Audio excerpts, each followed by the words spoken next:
May konti bang ano, may konti bang pagkakapareho? Wala eh, iniisip ko, ang layo ni... Hindi, I mean, ang layo ng... Ang layo ko sa character ko dito sa totoong buhay.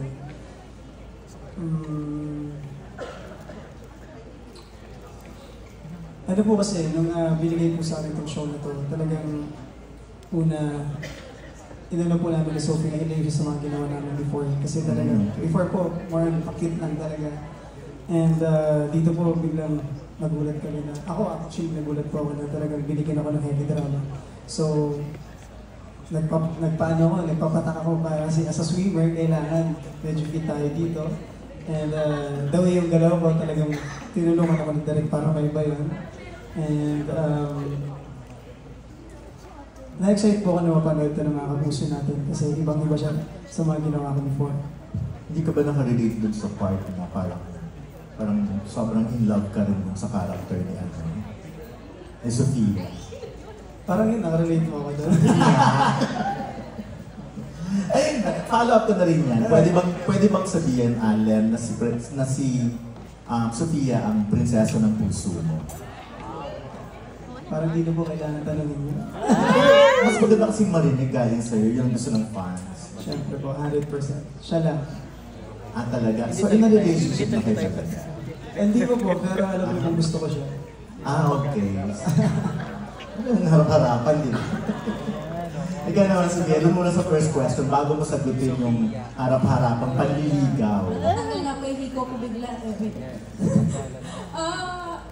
Opo, actually nakarelate ako kay Princess kasi unang-una po in terms of her relationship with her tatay Dado, ganyan din po kasi ako kay mommy, like I'd be willing to do anything for her. Tapos pangalawa, yung the way she seems, naniniwala siya na lahat may pagmutihan, laging may paraan, laging may solusyon. So doon po ako nakaka-relate kay Princess.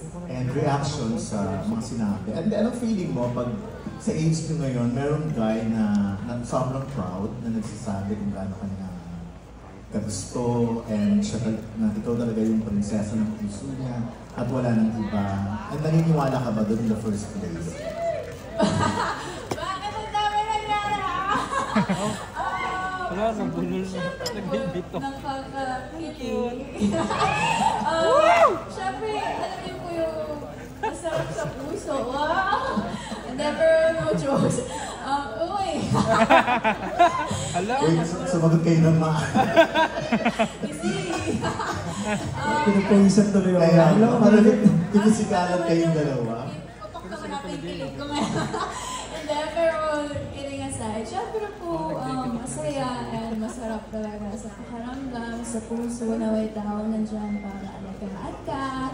Alam mo na may taong nandyan lagi para makinig sa'yo, supportahan ka, especially sa work while magkasama kami kapag makapagod. Andyan siya para iabot yung water ko, yung pakainin ako. Minsan masaway ako sa work.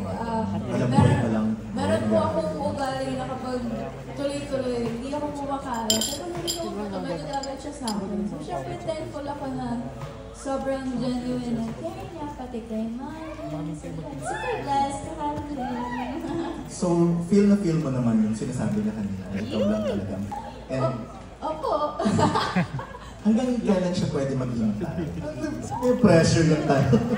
Yung parents po. Okay. So, depende sa parents kung kailan Opo, pwede. syempre, parents ko. Saan ang parents mo? Hindi, Actually, meron bang ganito, Alan, willing ka ba talaga na maghintay? Magbabata pa kayo pero nakakabilib kasi yung mga teenager na ngayon pala nagsasabi na gusto nila isang tao tapos willing silang maghintay. Ako po, willing po ako. Anytime ako sabihin eh. Pag sabihin na pwede na gay po ako. Ah, talaga? Ayaw na maghintay na. Sige, paano ka ba manligaw? Paano ba niya nararamdaman na naliligaw ka talaga? Hindi, ano po kasi, pag ako po kasi po ng tatay ko, dinadaan po natin sa classic po talaga na dadala ka ng bulaklak, pag pumunta ka sa magulang niya, magsisiluyan mo siya. So, gusto mo yung gano'n, Sophie?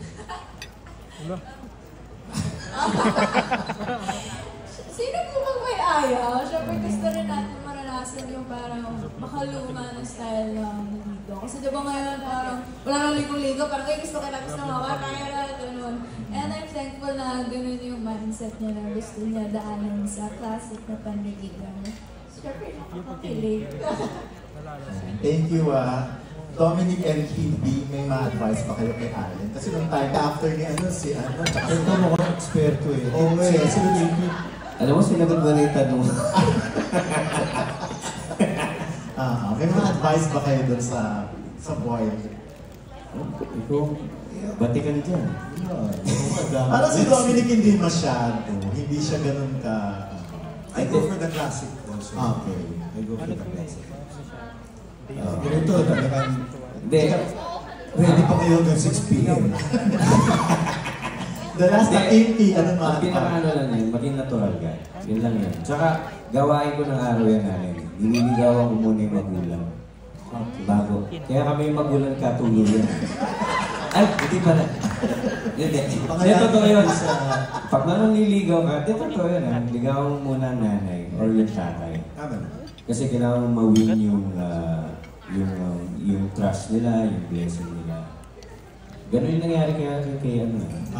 Dami kasi na ano ko din. Abang may libro pa, lalabas. Yes. Nag-Korea kasi kami tatlo. And really observing them as an ate has been such a pleasure to see kasi they're both so considerate of each other. They're both very gentlemanly and womanly to each other. Like, they take care of, you can see the teamwork of how they look out for each other. And the whole experience being in Korea with them for like a week was really, really nice. Na sobrang team talaga sila. And I can tell that Alan really takes care of her very, very well. Not just his mom, but her as well. And she takes care of him as well. So it's a tie. Yes. Yun lang. Ayun na. Kumusta? Pasado bang manliligaw? Mami! Ayan, Mami, hindi ka na rin. Basta si Mami. Mami, may mic tayo. Oo, pasado raw ba? Ginagawang panliligaw ni Allen. Inong-spot nyo si Mami, hindi mo siya kasama sa press. Kasi ka New Year naman ngayon, Mami eh. Namumula si Mami. No?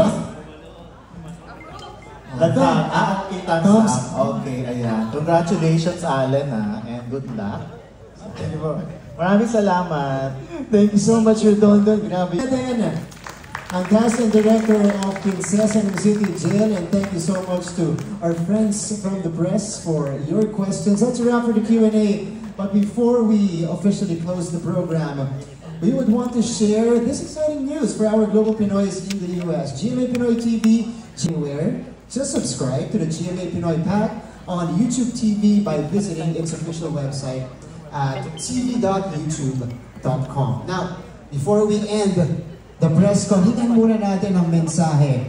Siyempre, ang mga miyembro ng cast at director nitong Prinsesa ng City Jail. Imbitahan nyo ang lahat ng mga kapuso natin panoorin ito sa January 13. We'll start with Direk Jenny.